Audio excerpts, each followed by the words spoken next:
আসসালামু আলাইকুম সবাইকে। ডিপ্লোমা এডুকেশন প্ল্যাটফর্মে আপনাদের সবাইকে জানাই সুস্বাগত। তো আজ আমরা আমাদের মিশন ইংলিশ 1 to 100 ধারাবাহিক ক্লাসের আজকে 10 নম্বর ক্লাস নিয়ে আলোচনা করব। তো এই ক্লাসে আমরা রাইট ফর্মস অফ ভার্বের নতুন আরো একটি রুল শিখব। দেখেন কি, টু বাদে টিও টু বাদে অন্যান্য প্রিপজিশনের পরে ভার্ব প্লাস আইএনজি হয়। টু বাদে অন্যান্য প্রিপজিশনের পরে ভার্ব প্লাস আইএনজি হয়। অর্থাৎ প্রিপজিশন কি, প্রিপজিশন জিনিসটা কি, যে এট, অন, তারপর হলো ফর, এইগুলা মানে এই জাতীয় যেই মানে প্রিপজিশন গুলো আছে, যেগুলো হলো সংযুক্ত করে একটা সেন্টেন্সের সাথে আরেকটা সেন্টেন্সকে যে সংযুক্ত করে, সেই প্রিপজিশন নিয়ে আমরা অন্য আরেকদিন অনেক বিস্তারিত আলোচনা করব। তো আজকে জাস্ট শুনে রাখুন প্রিপজিশন গুলা কি, আপনারা সবাই জানেন আশা করি। ওই তো যেই প্রিপজিশন গুলা থাকবে ওই প্রিপজিশনের গুলার পরে সাধারণত ভার্বের সাথে আইএনজি যুক্ত হয়। প্রিপজিশনের পরে যদি কোনো ভার্ব থাকে তার সাথে কি যুক্ত হয়, আইএনজি যুক্ত হয়। যেমন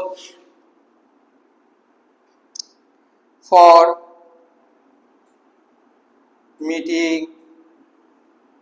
on, going, on,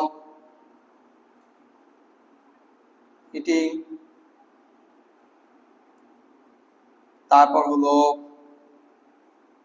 at, joining। অর্থাৎ প্রিপজিশনের পরে যদি কোনো ভার্ব থাকে তার সাথে আইএনজি যুক্ত হয়, ঠিক আছে।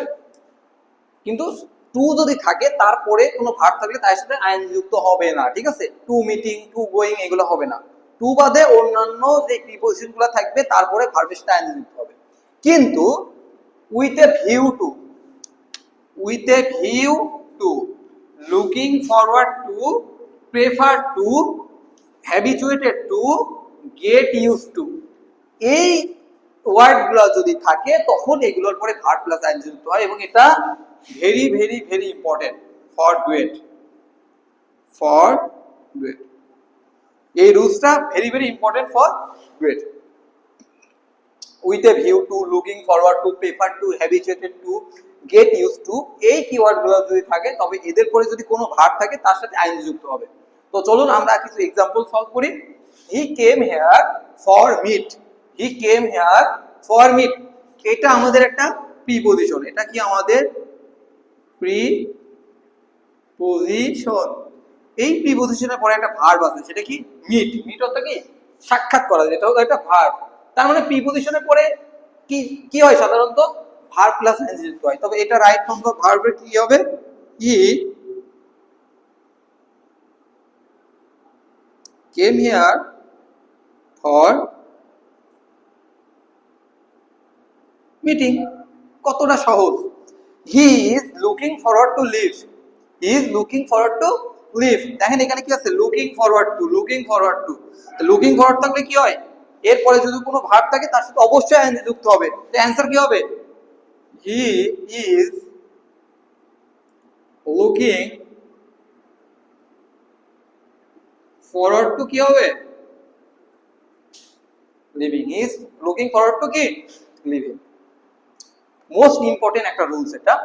এটা লিখি, I am used to play in this field. ঠিক আছে, মানে আমি সাধারণত এই খেলার মাঠে বা এই মাঠে খেলতে অভ্যস্ত, ঠিক আছে। তো এখানে দেখেন ইউজ টু আছে, এখন ইউজ টু থাকলে কি হয়, ভার্বের সাথে আইএনজি যুক্ত হবে, ভার্বের সাথে আইএনজি যুক্ত হবে। তাহলে অ্যানসারটা কি হবে, I am use to play in this field. ঠিক আছে, আমার হাতের লেখা যদিও বা একটু খারাপ, তারপর যদি কোথাও বুঝতে অসুবিধা হয় আপনারা অবশ্যই প্রশ্ন করবেন। তো আজকের ভিডিও এই পর্যন্তই, ধন্যবাদ সবাইকে।